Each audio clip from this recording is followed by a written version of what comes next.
Hello everyone. Today we will discuss modern history की घटना चक्र. इसमें हम सबसे पहले स्टार्ट कर रहे हैं सिविल अपराइजिंग से. सो स्टार्ट करते हैं. फर्स्ट क्वेश्चन,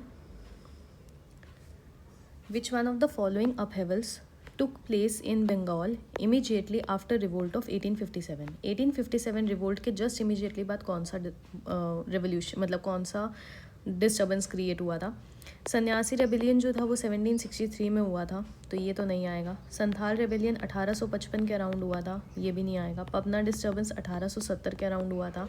इंडिगो रिवोल्ट इसका आंसर आना चाहिए क्योंकि 1859 में इंडिगो रिवोल्ट हुआ था. ये कहाँ पे हुआ था? ये हुआ था हमारे बंगाल के रीजन में. इनके जो लीडर थे वो कौन कौन थे? दिगंबर बिस्वास एंड विष्णु बिस्वास, ये इनके लीडर थे. तो इसका आंसर आ जाएगा इंडिगो रिवोल्ट. इंडिगो रिवोल्ट हुआ था 1859 में, बंगाल में हुआ था. सन्यासी रेबेलियन 1763 में. संथाल रेबेलियन 1855 में. पबना जो हुआ था 70s में हुआ था, 1870s. अब इसके लीडर कौन थे इंडिगो रिवोल्ट के? Digambar Biswas and Vishnu Biswas. Indigo revolt के 2 साल बाद एक बुक लिखी गई थी जिसका नाम है नील दर्पण, और वो किसने लिखी थी? दीन बंधु मित्र ने लिखी थी. दीन बंधु मित्र ने लिखी थी. तो ये भी थोड़ा पता होना चाहिए. इसी रिवोल्ट में उन्होंने पीजेंट्स की क्या कंडीशन हुई थी उस टाइम पे, उस बारे में बात की थी. एक ये पता होना चाहिए, हिंदू पैट्रियट. हिंदू पैट्रियट के एडिटर हरीश चंद्र मुखर्जी ने एक सिग्निफिकेंट रोल प्ले किया था इस एजिटेशन में. तो हिंदू पैट्रियट के एडिटर कौन है? हरीश चंद्र मुखर्जी. ये दीन बंधु मित्र ने अपना प्ले लिखा था नील दर्पण, उसमें इन्होंने सारा इंडिगो रिवोल्ट के बारे में बताया था. The Indigo revolt was about peasant not wanting to grow indigo but being forced not to. ये गलत हो गया. Not wanting to grow indigo but being forced to grow at a price that was unacceptable. A protest movement that was carried an indigo colored flag. ये भी गलत है. इसका answer C आएगा. ये थोड़ा होलिस्टिक स्टेटमेंट है क्योंकि पीजेंट्स जो थे वो इंडिगो उगाना नहीं चाहते थे, लेकिन उनको उगाना पड़ा, उनको फोर्स किया गया to grow at a price जो कि अनएक्सेप्टेबल थी. Who is the author of Neel Darpan? इनका दीन बंधु मित्र आ जाएगा. उन्होंने इंडिगो फार्मर्स पे बुक लिखी थी. नील दर्पण. सेम क्वेश्चन रिपीट है, दीन बंधु मित्र. ये सेम क्वेश्चन है. नेक्स्ट देखते हैं. Indigo cultivation in India declined by the beginning of 20th century because. Beginning of 20th century मतलब 1900s में. Peasant resistant to oppressive conduct of planters. Its unprofitability in world market because of new invention. National leader opposition to the cultivation of indigo. Government control over the planter. C और D तो गलत हो जाएंगे. ए और B में से इसका answer बैठेगा. तो उस टाइम पे क्या हुआ था कि जो पीजेंट रेजिस्टेंस हुआ था वो हमें पता है वो 1859 में हुआ था. तो अब ये 1900s की बात कर रहा है, तो बी इसका आंसर आ जाएगा क्योंकि अनप्रॉफिटेबिलिटी होगी थी उस टाइम पे. शायद जर्मनी वगैरह में इंडिगो उगनी शुरू हो गई थी. Indigo use drastically decline in Europe due to increasing use of newly discovered artificial colours. Artificial colours produce होने शुरू हो गए थे, इस वजह से इंडिगो कल्टिवेशन बंद कर दी थी. With reference to the Bankim Chandra Chattopadhyay, he was the first graduate of Calcutta university. Sitaram was his last novel. दोनों ठीक लग रहे हैं इसके. सीताराम जो है वो किसका नॉवल है? बंकिम चंद्र चट्टोपाध्याय का. बंकिम चंद्र चट्टोपाध्याय का कौन सा नॉवल है? सीताराम नॉवल है. Who was the composer of the song Vande Mataram? तो इसका आंसर भी बंकिम चंद्र चटर्जी आ जाएगा. तो वंदे मातरम, सीताराम, ये सब किसने लिखा है? बंकिम चंद्र चटर्जी ने. आनंद मठ किसकी थी? वो भी बंकिम चंद्र चटर्जी की थी. और आनंद मठ जो है वो किसके ऊपर बेस्ड थी? सन्यासी रेबेलियन के ऊपर बेस्ड थी. वंदे मातरम कब गाया गया था? इसको रविंद्रनाथ टैगोर ने गाया था Calcutta session Indian national Congress के 1896 में. आनंद मठ जो था बंकिम चंद्र चटर्जी का, उसमें कौन सा रिवोल्ट मेंशन है? सन्यासी रिवोल्ट मेंशन है. The theme of the novel Anand Math is based on Sanyasi revolt. जो वंदे मातरम है किसने बनाया? बंकिम चंद्र चटर्जी ने. उन्होंने सन्यासी रिवोल्ट के बारे में बात की है. Peasants, landlord, artisans were ruined due to the establishment of British government. जब ब्रिटिश गवर्नमेंट बनी तो इन सबका, पीजेंट्स, लैंडलॉर्ड्स और आर्टिशियंस का काफ़ी ज़्यादा डिसएडवांटेज पोजीशन में लोग चले गए थे. और उसके बाद फेमाइन हुई 1770s में. सन्यासिस को ह्यूमिलिएट किया जाता था, उनके पिलग्रिमेज पे बैन लगा दिया जाता था. इस वजह से उन्होंने जो भी उनका सप्रेशन था वो उन्होंने एक रिवोल्ट के फॉर्म में निकाला जिसको सन्यासी रिवोल्ट बोलते हैं. और उसके बाद वॉरेन हास्टिंग ने इस रिवोल्ट को सप्रेस कर दिया था क्योंकि ये 1763 के अराउंड स्टार्ट हुआ था रिवोल्ट. तो जब वॉरेन हास्टिंग 1772 में गवर्नर बने थे तो उन्होंने जाके इसको सप्रेस कर दिया था. Which of the following revolt was made famous by Bankim Chandra Chatterjee in his novel Anandamath. तो यहाँ से सन्यासी रिबेलियन इसका आंसर आ जाएगा। यहाँ से हमें 2-3 इन्फॉर्मेशन यही मिल गई कि बंकिम चंद्र चटर्जी ने आनंदमठ लिखी, इन्होंने और क्या लिखी थी, सीताराम लिखी थी, और क्या लिखा था, वंदे मातरम लिखा था। वंदे मातरम कब गाया गया था, ये कलकत्ता सेशन 1896 के कलकत्ता सेशन में रविंद्रनाथ टैगोर ने गाया था। सन्यासी रिबेलियंस की जो वो है वो बंकिम चंद्र चटर्जी ने। The theme of Bankim Chandra Chatterjee's famous novel Anand Math किस पे बेस्ड थी, सन्यासी रिबेलियन। अब ये मैच द फॉलोइंग है। 1873 में पबना हुआ था। सन्यासी जो हुआ था वो 1700 में हुआ था। डेक्कन किसान रिवोल्ट जो हुआ था वो 18 उसमें ही हुआ था, एक बार देख लेते हैं। ये 1873, ये 1875, ये 1763 आना था। और जो कोल अपराइजिंग है वो 1830 के आसपास हुई थी, कोल वाली। What was the purpose of Bhariyatal resistance in Munger. Munger में भरियाताल रेजिस्टेंस क्यों हुआ। Demand of Bakasht land restoration, Muslim peasant may not be exploited, abolishment of zamindari custom, beginning of the class struggle. Bhariyatal जो था वो बख्शत लैंड के खिलाफ हुआ था। मेन पर्पस क्या था भरियातल रिवोल्ट का, वो ये था कि जो भी बख्शत लैंड है उनको रिस्टोर कर दो। Next, chief centre of the Wahhabi movement. Wahhabi का जो चीफ सेंटर था वो कहाँ था, इसका देख लेते हैं। पटना में था वहाबी मूवमेंट। 19th सेंचुरी में हुआ था। किसने शुरू करा था, सैयद अहमद बरेलावी। सैयद अहमद बरेलावी। और ये अब्दुल वहाब की टीचिंग्स और शाह वलीउल्लाह जो संत थे दिल्ली में, उनकी टीचिंग्स पे बेस था। तो ये नाम याद रखना, अब्दुल वहाब अरेबिया के और शाह वलीउल्लाह दिल्ली के संत थे, उनके ऊपर बेस था वहाबी मूवमेंट। और इनके जो लीडर थे वो तो कौन थे, सैयद अहमद बरेलावी। और ये एक रिवाइवलिस्ट मूवमेंट था, वो इस्लाम की ट्रू स्पिरिट को रिवाइव करना चाह रहे थे। और वो बोल रहे थे कि जब इस्लाम वापस आ जाएगा ना, तब जाके हम ये सोशो पॉलिटिकल ऑपरेशन जो है तभी ख़त्म होगा जब इस्लाम की टीचिंग्स वापस आएंगी। तो वहाबी मूवमेंट के रिगार्डिंग ये रिवाइवलिस्ट मूवमेंट था। ये पटना में हुआ था। इसके लीडर कौन थे, सैयद अहमद बरेलावी और अब्दुल वहाब और शाह वलीउल्लाह जो थे वो इनके मेन, मतलब इनकी टीचिंग्स पे ये मूवमेंट बेस्ड था। 1830 के आसपास हुआ था। कुका मूवमेंट किसने शुरू करा था, ये गुरु राम सिंह था। गुरु राम सिंह। कुका मूवमेंट जो था वो भी सिमिलर था वहाबी मूवमेंट से। ये भी एक रिलीजियस रिवाइवलिस्ट मूवमेंट था। और ये कहाँ पे हुआ था, ये हुआ था हमारा पंजाब रीजन में। इसके लीडर कौन थे, गुरु राम सिंह इसके लीडर थे। और भगत जवाहर मल 1840 में हुआ था। 1840 में कुका मूवमेंट हुआ था। भगत जवाहर मल इसके मूवमेंट के लीडर थे। बाबा राम सिंह थे, ठीक है। और इनका भी यही मकसद था, रिलीजियस प्योरिफिकेशन करना सिखिज़म की, क्योंकि पंजाब में उस टाइम पे सिख रिलीजन था, तो सिखिज़म की रिलीजियस प्योरिफिकेशन करना, ये सारा कुका मूवमेंट का था। नेक्स्ट आता है, कुका मूवमेंट वाज फाउंडेड इन, ये हमारा पंजाब में हुआ था। कौन थे इसके, भगत जवाहर मल और दूसरे कौन थे, गुरु राम सिंह। पागलपंथी रेबिलियन। पागलपंथी रेबिलियन जो था वो किसका रेबिलियन था, भिल्स का, गोंड्स का, गारो का और कोलिया का। तो पागलपंथी जो था वो गारो का था।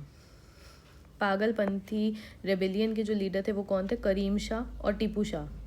2 लीडर्स थे, करीम शाह एंड टीपू शाह। ये बंगाल के रीजन में हुआ था, तो गारो वाले हिल उधर, क्योंकि भिल्स जो है हमारे राजस्थान में, गोंड्स वगैरह जो हैं ये एमपी वगैरह में हो गए, कोलिया ट्राइब भी यहाँ पे नहीं है। तो पागलपंथ जो थे वो मोस्टली करीम शाह, टीपू शाह इनके लीडर थे, बंगाल में हुआ था। और गारोस ट्राइब के बीच में हुआ था। Who founded the Pagalpanth movement, तो ये करम शाह थे जिन्होंने फाउंड किया था Pagalpanth. Who among the following was the leader of Faraizi rebellion. Faraizi rebellion के दुदू मियाँ थे, दद्दू मियाँ। तो फराजी मूवमेंट कहाँ पे हुआ था, ये भी बंगाल में हुआ था। हाजी शरीयतुल्लाह इन्होंने फाउंड किया था। दद्दू मियाँ जो थे वो इसके वो थे, उन्होंने इस रेबिलियन को लेड किया था। और उसके बाद क्या हुआ था, ये भी रेडिकल चेंजेस लाना चाहते थे religious, political and social phenomena में। Who were Faraizi. फराइजी कौन होते थे, जो हाजी शरीयतुल्लाह के फॉलोअर्स होते थे ना, उन्हें फराइजी बोलते थे। तो ये भी एक तरह से रिलीजियस रिवाइवलिस्ट मूवमेंट था, रेडिकल चेंज लाना चाहते थे, एकदम से रिलीजियस मूवमेंट था ये, ठीक है। ये रेडिकल चेंज की बात करते थे। तो फराजी का मतलब ये हो गया। Veluthampi led a rebellion against the British in, अब ये जो वेलुथम्पी जो था ना ये ट्रवनकोर रीजन में था, तो केरला आ जाएगा इसका आंसर। तो वेलेस्ली ने किंग ऑफ ट्रवनकोर जो थे केरला में उनको कंपेल किया कि सब्सिडेरी अलायंस ज्वाइन करो 1805 में। और हमें पता है जितने भी 1798 से लेके 1805 तक बहुत सारी स्टेट्स ना सब्सिडेरी अलायंस के अंदर आ गई थी वेलेस्ली के द्वारा। तो वेलेस्ली ने किंग ऑफ ट्रवनकोर को कंपेल किया कि भाई सब्सिडेरी अलायंस ज्वाइन करो, लेकिन किंग जो था ना वो ना उस ट्रीटी को साइन नहीं करना चाहता था, ना ही वो ब्रिटिश रेजिडेंट। और इस ट्रीटी में क्या होता था कि ब्रिटिश रेजिडेंट प्लेस होगा, उसके अलावा कि उनको सब्सिडी देनी पड़ेगी, तो उन्होंने मना कर दिया था। तो उस बेस पे वेलुथम्पी रिवोल्ट हुआ था वहाँ पे। नेक्स्ट आता है गंजम रिवोल्ट अकर ड्यूरिंग 1800 से 1805। Ganjam revolt was led by Dhananjay. Revolt of Gumsur was led by Shikar Bhanja. Dhananjay was the father of Shikar Bhanja. तो इसमें आंसर देख लेते हैं, 1, 2 एंड 3 आएगा। गंजम एंड गनसूर का जो रेबेलियन हुआ था वो 1800 से 1805 के बीच में हुआ था। और गुमसूर रेबेलियन जो था सबसे पहले शिकर भंज के अंडर हुआ था, फिर धनंजय भंज के अंडर हुआ था। लेकिन ये जो शिखर भंज था ना वो उसका फादर था और धनंजय जो था वो उसका बेटा था। तो ये उल्टी स्टेटमेंट दे रखे, ये गलत हो जाएगा। तो यहाँ से हमें 2-3 चीज़ें पता चली। गंजम और गुमसूर डिस्ट्रिक्ट जो है ये वेस्ट बंगाल वाले रीजन में आते थे। ये बंगाल में हुआ था 1800 से 1805 के बीच में। इसको लेड किसने किया था? शिकर भंजा ने करा था और धनंजय भंज ने करा था। पहले गुमसूर वाला उन्होंने करा, फिर गंजम वाला धनंजय भंज ने करा। हु फाउंडेड द रामोसी कृषक जाथ इन जथा इन महाराष्ट्र। महाराष्ट्र में एक रामोसी कृषक मतलब किसानों की एक ऑर्गेनाइजेशन बनाई थी। वो किसने बनाई थी? तो वसुदेव बलवंत फडके थे। क्योंकि जो रामोसी पीजेंट फोर्स था, इसका मतलब है रामोसी पीजेंट फोर्स, और इन्हीं फोर्स ने लड़ाई करी थी, रेबेलियन करा था अगेंस्ट द जमींदार्स वगैरह और ब्रिटिशर्स के अगेंस्ट। तो रामोसी कृषक जथा जो था वो वसुदेव बलवंत फडके ने बनाया था 1845 से 83 में। उन्होंने सारी की सारी रामोसी जो है वो ट्राइब है। अब यहाँ से हमें ये पता चल गया कि रामोसी ट्राइब कहाँ पाई जाती है? महाराष्ट्र में। और गारो ट्राइब कहाँ पाई जाती है? मेघालय में। ऐसे तो रामोसी के जो ट्राइब्स के लोग थे उनको ऑर्गेनाइज करा, फिर उनको एक कॉम्बैट फोर्स में कन्वर्ट किया और उसके बाद उन्होंने स्ट्राइक वगैरह करी थी। करेक्ट जोग्राफिकल लोकेशन क्या है? देखो रामोसी अपराइजिंग की वो हमारी वेस्टर्न घाट्स वाले रीजन में हुई थी। वेस्टर्न इंडिया नहीं, वेस्टर्न घाट्स, क्योंकि उधर वेस्टर्न घाट्स आ जाता है। इसके जो लीडर थे नहीं ये तो नहीं है, हाँ वो तो वसुदेव बलवंत फडके थे। What was the centre of Gadkari rebellion? Gadkari rebellion ये मोस्टली कोल्हापुर गडकरी होते थे। गडकरी कौन होते थे? ये हेरिडिटरी सर्वेंट्स होते थे मराठास के। उसके बाद उन्होंने क्या करा था? अलग हो गए थे मराठा से, इनका अपना हो गया था, मतलब अलग अलग, जैसे भोंसले अलग हो गए, गडकरीज अलग हो गए, इन्होंने अपनी पावर एक्वायर कर ली थी। फिर इन्होंने कोल्हापुर में क्यों रेबेलियन करा था? लैंड रेवेन्यू, मतलब मोस्टली हर जगह जो ये जितने भी रेबेलियन हुए हैं लैंड रेवेन्यू टैक्सेशन वगैरह की वजह से ही हुए हैं। और ये 1844 के आसपास हुए थे। Trace the tribe that rebelled against Britishers because human sacrifice system was banned. Human sacrifice system ban हो गया था। तो किस ट्राइब ने ब्रिटिशर्स के अगेंस्ट रिवोल्ट किया था? देखते हैं इसका आंसर क्या होगा। खोंड ट्राइब आएगा इसका आंसर। खोंड जो है वो एक एबोरिजिनल ट्राइब है जो बंगाल से लेकर तमिलनाडु तक पाई जाती है। खोंड के जो लोग थे उनको लीड किसने करा था? चक्रा बिश्नोई ने लीड करा था। और इन्होंने बेसिकली क्यों रिवोल्ट किया था? मरिया सिस्टम को स्टॉप करने के लिए। क्योंकि मरिया सिस्टम ना स्टॉप कर दिया था ब्रिटिशर्स ने। तो यहाँ से हमें 2-3 बहुत अच्छे फैक्ट मिले हैं कि मरिया सिस्टम क्या था। मरिया सिस्टम ये था कि ट्रेडिशनल ह्यूमन सेक्रीफाइस करते थे खोंड, और वो चीज़ ब्रिटिशर्स ने मना कर दी थी कि भाई ह्यूमन सेक्रीफाइस नहीं करना। तो ये मरिया सिस्टम बहुत इंपॉर्टेंट है। खोंड ट्राइब, ये भी पता होना चाहिए कि खोंड ट्राइब ने ब्रिटिशर्स के अगेंस्ट क्यों लड़ाई करी, क्योंकि उन्होंने ह्यूमन सेक्रीफिशियल सिस्टम जो कि मरिया सिस्टम था, जो उनकी एक ट्रेडिशनल प्रैक्टिस थी, उनको बंद कर दिया था। इसके जो लीडर थे वो चक्रा बिश्नोई थे। और ये भी हमारा 1845 से 55, मतलब संथाल से पहले मान लो। जैसे जितना भी ये कुक्का रेबेलियन हो गया, कोल वगैरह हो गया, ये सब संथाल से पहले हुए हैं। तो हम संथाल को बीच का मान के ना उस हिसाब से याद करने की कोशिश करेंगे। और खोंड ट्राइब कहाँ पाई जाती है? मोस्टली तमिलनाडु में। Very important question. Who had led the Kol revolt? Kol किसने करा था? बूढ़ो भगत ने करा था। ये भी 1830 में हुआ था छोटा नागपुर में। कोल mutiny 1831 under Budho Bhagat took place in Singhbhum district में हुआ था ये, क्योंकि छत्तीसगढ़ वगैरह ये सब उधर ही आता है। बूढ़ो भगत इसका मतलब लीडर था। 1830s में ये हुआ था। वाघेरा अपराइजिंग कहाँ पे होगी? वाघेरा होगी बड़ौदा में। Gaekwad of Baroda supported by British government compelled the Waghera chief to take up the arms. Arrange the following uprising against the British colonial power in India prior to 1857। 1857 से प्रायर में आपको अरेंज करना है। देखो, संथाल रेबेलियन 55 में हुआ है। कोल अपराइजिंग अभी हमने देखा 1831 वगैरह में हुई है, ठीक है। तो अब थोड़ा सा लगा के देखते हैं, मतलब 5 पहले आएगा, 4 बाद में आएगा। 5 पहले 4 बाद में, तो ये गलत हो गया, ये गलत हो गया, ठीक है। इनमें दोनों में 5 और 4 ऐसे हैं, मतलब 5 और 4 उससे पहले लगेगा 1 2 3। तो अब इन दोनों में से देखना है। 2 की पहले कच्छ आएगा। देखो 3 का तो सेकंड पोजीशन फिक्स्ड है, मतलब 2 और 1 में कन्फ्यूजन है। 2 और 1 इन दोनों में। सिपाही म्यूटिनी इन बंगाल शायद 1840 के आसपास ही होगी, तो फिर इसका आंसर बी बन सकता है। देख लेते हैं बाकी। ए आएगा इसका आंसर, क्योंकि जो सिपाही म्यूटिनी वेलोर में हुई थी वो 1706 में हुई थी, और सिपाही म्यूटिनी जो बंगाल की है वो 1764 बोलते हैं। अच्छा, ये जो बंगाल की म्यूटिनी है ये वो बैटल ऑफ बक्सर की बात कर रहा है, 1764, इस वजह से। और कच्छ रेबेलियन 1820 में हुआ था। कोल 1830 में, कच्छ 1820 में, संथाल 1855 में, सिपाही म्यूटिनी 1764 में हेक्टर मुनरो ने लीड करा था, और सिपाही म्यूटिनी वेलोर 1806 में। तो थोड़ा थोड़ा भी अगर हमें मतलब वो पता होगा ना, जैसे डेट्स वेट्स का आइडिया होगा, then we can easily solve that question. Revolt of Vellore, Vellore कहाँ पर है? केरला में। Occur during the regime of which governor, कौन से गवर्नर के उसमें हुआ था? तो ये जॉर्ज बर्लो के टाइम पे हुआ था। अब वेलोर का भी हमने ऊपर डेट याद करा, 1806, ठीक है। Vellore against the interference in the social and religious custom and the flags of Raja of Mysore took place during the time of sir George Barlow. When did Chota Nagpur tribal revolt occur? तो ये 1800,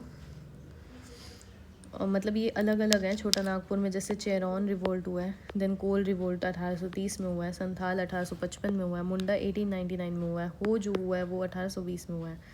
इन which territory did tribals rebel against the British? तो ये तो बिहार में ही होगा, हो and मुंडा छोटा नागपुर। संथाल का रिवोल्ट किसने करा? सिद्धू कानू और भैरव चंद ने।